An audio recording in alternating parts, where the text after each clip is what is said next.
প্ৰবল বৃষ্টিপাতৰ ফলত হুৰাহুৰে বাঢ়িছে ধনচিৰি নদীৰ পানী। ধনচিৰি জলপৃষ্ঠ বৃদ্ধিৰ ফলতে এতিয়া নৈপুৰীয়া ৰাজ্যৰ মাজত হাহাকাৰ পৰিৱেশৰ সৃষ্টি হৈছে।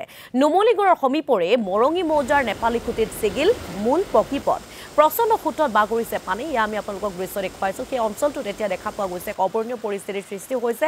আমি আপোনালোকক সেই অঞ্চলটোৰ কিছু পৰিৱেশ দেখাব বিচাৰিছোঁ আমাৰ সাংবাদিক বিভাস শইকীয়াৰ জৰিয়তে।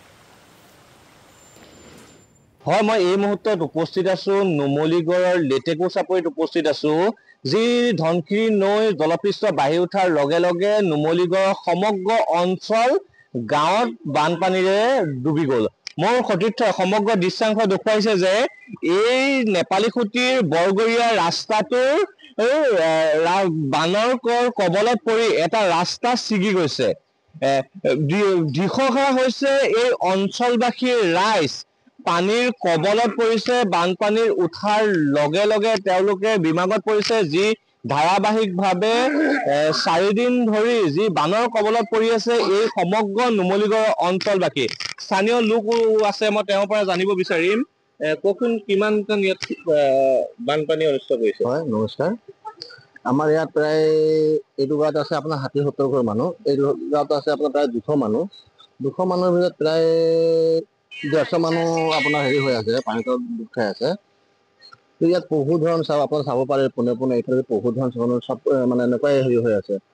তো আমাৰ এই মেইন ৰাস্তাটো আপোনাৰ যিটো দেখিছে, এইটো নেপালী গাঁও যোৱা ৰাস্তাটো, এই ৰাস্তাটো দুজোগা ছিঙিছে। আপোনালোকে কৈ আছিলে এজেগাত, ইয়াত দুজোগা ছিঙি আছে। এইটো পোনে পোনে দেখিছে আপোনালোকে এজেগা ছিঙি আছে, তাৰ আগলৈ এজেগা ছিঙি আছে। এই মানুহখিনি চাওক, আপোনালোকে অহা যোৱাৰ কাৰণে বৰ কষ্ট হৈছে। নিজে সিহঁতি তামোল গছ দি দলং বনাই লৈছে, দলঙৰ ওপৰত দি আহি আছে। চৰকাৰে যদি কিবা এটা কাৰণে সুবিধা কৰি দিয়ে আমি অলপ বৰ আনন্দ হ'লোহেঁতেন। বান সাহায্য বা কিবা আপোনাৰ চৰকাৰী পক্ষ ইয়ালৈ আহিছেনে? আহিছিলে যোৱা ৰাতি তেওঁলোকে আহিছিলে, আহি মেলি আমাক কিবা কিবি অলপ মানে সহায় কৰি দিছে। হয়, বান সাহায্য তেওঁলোকে চৰকাৰীৰ পৰা সুবিধা লাভ কৰিছে। মই যিমান পাৰোঁ চেষ্টা কৰিছোঁ পোনপটীয়াকৈ দেখুৱাবলৈ প্ৰতিনিধি আমাৰ দৰ্শকসকলক। বানৰ কবলত পৰিছে, গোটেই সমগ্ৰ অঞ্চল বানৰ কবলত পৰিছে। এজন দাদা ইয়ালৈ আহি আছে সিফালৰ পৰা, তেওঁৰ পৰা আমি জানিব বিচাৰিম। প্ৰবল সোঁত বৈছে এই বৰগৰীয়া অঞ্চলত। দাদা, ইফালৰ কিমান মান অনিষ্ট হৈছে এই বানৰ কবলত পৰি পেলাই? মোটামুটি হৈছে 30-40 ঘৰ মানুহ আছে। তাৰপিছত আৰু গোটেই ঘৰখিনি বুৰি গৈছে পানীকেইটা। সেয়াই। কিমান মান আপোনাৰ ৰাস্তা ছিগি গৈছে বুলি? ৰাস্তা ছিগিছে, এইখিনি ৰাস্তা ছিগিছে। এতিয়া চাওক, আপোনালোকে গৈ এইখিনি মানুহবিলাকক অলপ সোধা পোছা কৰিলে ভাল আছিলে। এইখিনিত আপোনালোকে যি দেখিছে, তাতকৈ জটিলতা আৰু আগফালে আছে, সেইবিলাক চাই গ'লে ভাল আছিলে। হয়, আমি সিফালে যাবলৈ নোৱাৰিম যি ৰাস্তা ছিগি যোৱাৰ ফলত। মই এফালে এটা ঘৰ দেখুৱাবলৈ চেষ্টা কৰিম, যি সেই ঘৰটো পানীৰ কবলত পৰাৰ ফলত সকলো ঘৰটোৰ ভিতৰেদি পানী বৈছে। সমগ্ৰ মই পৰিৱেশটো মোৰ সতীৰ্থই দেখুৱাইছে যে আমি যিমান পাৰোঁ চেষ্টা কৰিম।